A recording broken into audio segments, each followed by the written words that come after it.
The pressure seems to be piling on Labour leader Sir Keir Starmer as 11 councillors have quit Labour over the stance on the ceasefire in Gaza. We're going to read into this more from Sky News, guys. Let's go.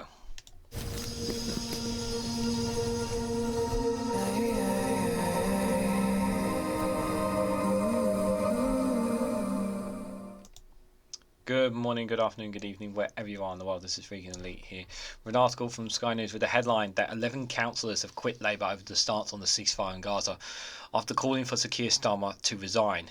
In a statement, they said that the Labour leader either cannot or will not heed our concerns or acknowledge the sentiments within our communities. Now, straight off the bat, I'm going to say, before even reading this, that to say that Labour are not listening and are not heeding the understanding and the concerns of the communities would be a bit stupid to make those remarks. Labour fully understands the concerns, and rightfully so, the anger about Keir Starmer's position. Now, the last time I talked about this, my position is still that I would like a ceasefire. Of course, I want a full ceasefire. That's one thing I do want. But the reality is that regardless of whether he calls for one or not, it is not going to make a difference. Now, the point that I would make is, obviously, I would want a ceasefire based on the moral high ground, just from the morality point of view, that we just want bloodshed to stop. I want bloodshed to stop just as much as you do. And believe me when I tell you this, okay? I'm not a Labour person. I don't work for Labour Social. Okay, and you guys know that I'm very critical of Labour. But even if Sir Keir Starmer did this and did call for a ceasefire, is it going to stop the bloodshed? Is it going to stop people dying? No, it's not.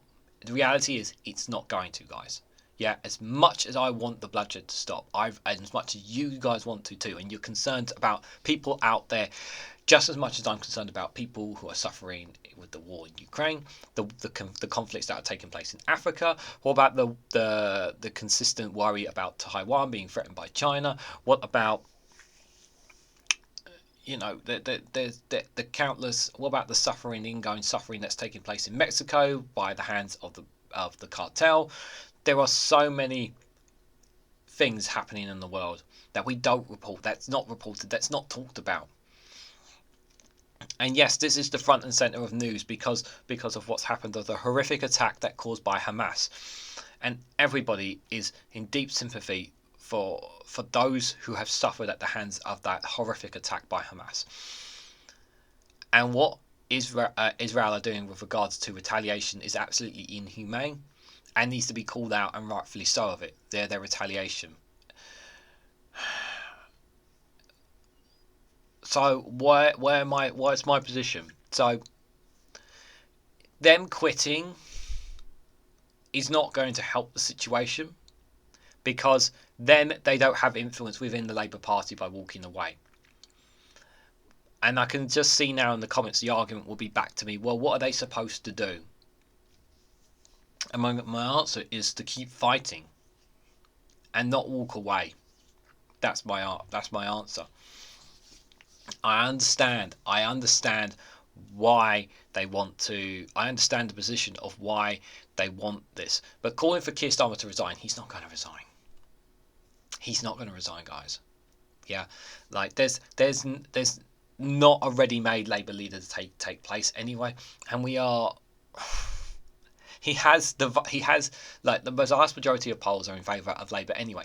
So why would he resign anyway? There are people, and rightfully so, critical of him for his position, but he's not going to walk away.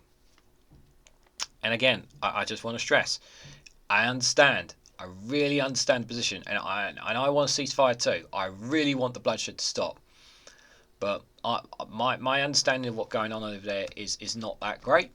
Yeah, I can only take what people say and what most news outlets are reading. We don't know 100% for certain what's going on over there. One thing we do know is that innocent people are dying. And we want the bloodshed to stop. But we also don't want Hamas to get away with what they've done.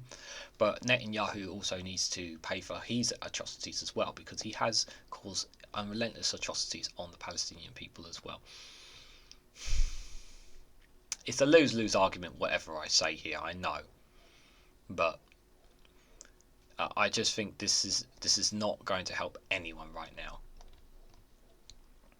So the leader of Burnley Council and 10 other councillors have resigned from the Labour Party over Sir Keir Starmer's decision not to push for a ceasefire in Gaza, Sky News understands. Afrasiab Anwar, who has been in the party for 10 years, said it had been a really difficult decision to leave Labour. He was among those calling for Sir Keir to step down on Thursday. The 11 councillors described their memberships as untenable, given their refusal to demand a ceasefire in the Middle East. In a statement, they said Sir Keir had indicated that he does not value the voice of the grassroots of the party, citing remarks of the opposition leader made following a speech on Friday in the North East. Sir Keir has come under internal pressure for Labour to demand a cessation of hostilities, told reporters to focus on stopping the suffering in Gaza and not the individual positions of party members. Labour has backed the UK's government stance on calling for a pause in the fire to allow humanitarian aid and medical treatment to reach Palestinians in Gaza. Again, whatever I say, it's going to be a lose-lose situation. There's no way out of this. Whatever we do, guys. The UK has very little influence in there. It's a horrible situation, and I deeply sympathise for those in the UK who are trying desperately absolutely anything to do something. But there's only so much influence that Labour can do as of right now.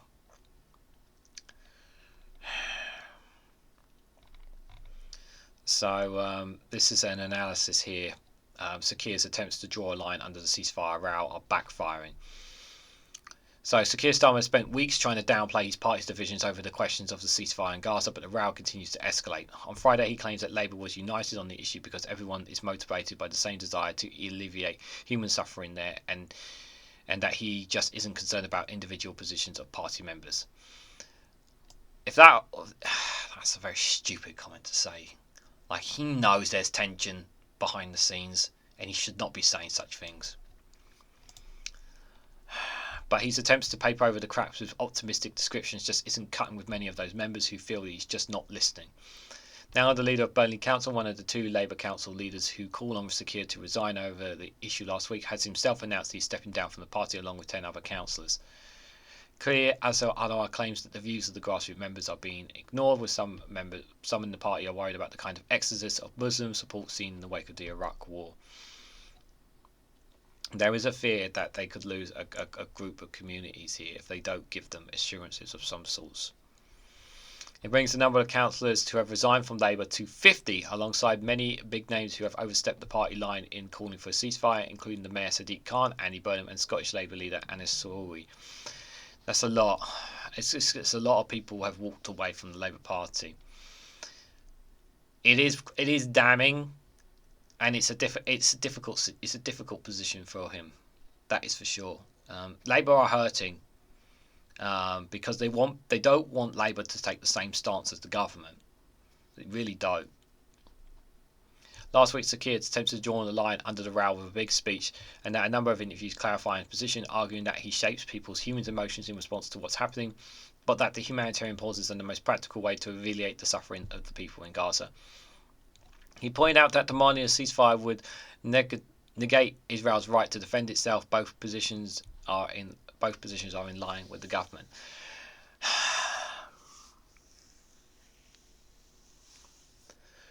It does not negate Israel's right to defend itself. What we want is peace. I don't agree with that assessment where he's saying that it would negate Israel's right to defend itself. I don't agree with that at all. Because their way of responding to this is with the loss of more innocent lives. I don't agree with that assessment at all. He's hoping the wider electorate will sympathise with his arguments and the desire to stand up for Israel after the horrors of October the 7th, particularly given the anti-Semitism allegations which have haunted this party in the past. The big risk from him is this rebellion amongst councillors spreads to the parliamentary party. There is talk of left-wing MPs attempting to force a vote on the issue this week, perhaps in league with the SNP, to expose the scale of opposition to his position.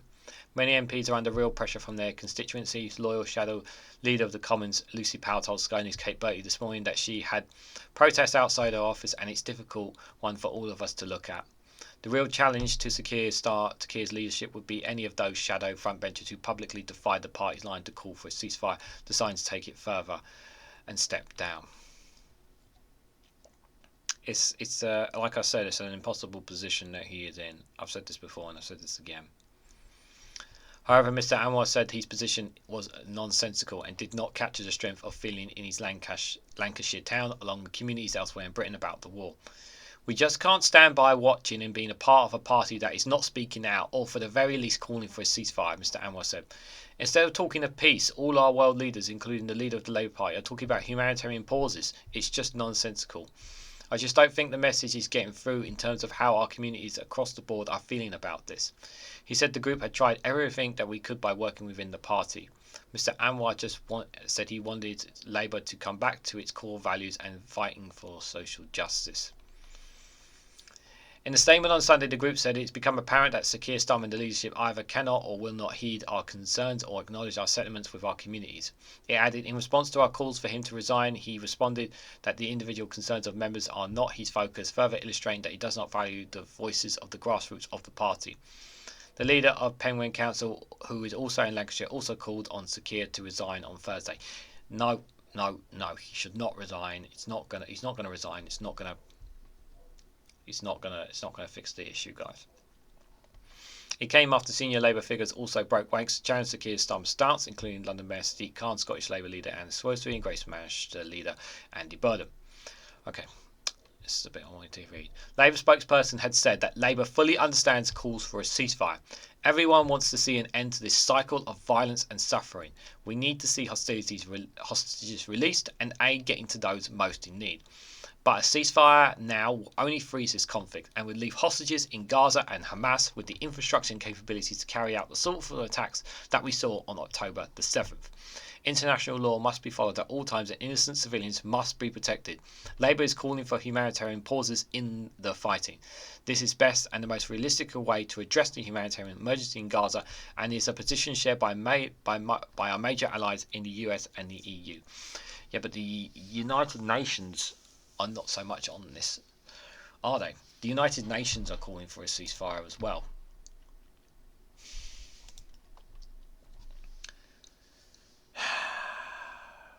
Whatever I say, someone's going to disagree. I want a ceasefire. I do want a ceasefire. I just want the bloodshed to stop. I've said this. How many times have I said it? I'm just going to keep repeating it. I just want the bloodshed to stop, guys. But let's just talk about, is he right to make his position to side with the government is the question we need to ask. I'm trying to put myself in his shoes and thinking, what is he benefiting from staying in his position? So Phil from A Different Bias, if some of you guys may know, has made a very powerful video a while back about this position and why Labour are taking this position, why Sir Keir Starmer is taking this position. If you want to have a watch of it, I'll put the link in the description. Now, you can agree to disagree with him, and I do disagree with him on it. But it's not that hard to be humane and say, look, I understand we have little to no influence over there. But there is a moral compass that I personally have, and I'm sure that you guys have on, listen, if we don't call for a ceasefire, then we're just allowing it, then we're just saying to Israel that it's okay to continue the bloodshed, that it's okay to keep bombarding buildings, bombarding streets and homes and innocent lives. Whether it's intentional or unintentional. And Hamas does need to pay for its crimes. No one is disputing that Hamas needs to pay for its crimes. But, you know, we are, by not calling for a ceasefire, we are endorsing Israel's right to bombard and kill innocent Palestinians who have nothing to do with Hamas by not calling for a ceasefire. So you are essentially allowing the bloodshed to continue by not calling it from a moral point of view. Now, an argument that he made as well is about whether that it would cause more bloodshed by calling for a ceasefire. And my response is to him is that you don't know that for certain, and neither do I, because we're not there. We're only basing our information based on what news outlets and what people are telling us. We're not actually in there and seeing that for ourselves.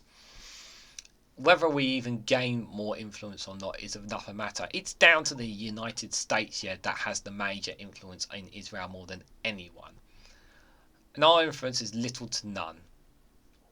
I think I did a video about how some British citizens in Gaza managed to get out, and there's still some out there as well. We need the ceasefire, we need the bloodshed to stop, and we need tensions to ease.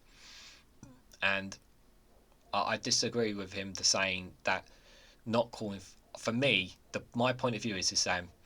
If you're not calling for a ceasefire, then you're throwing away your own morals.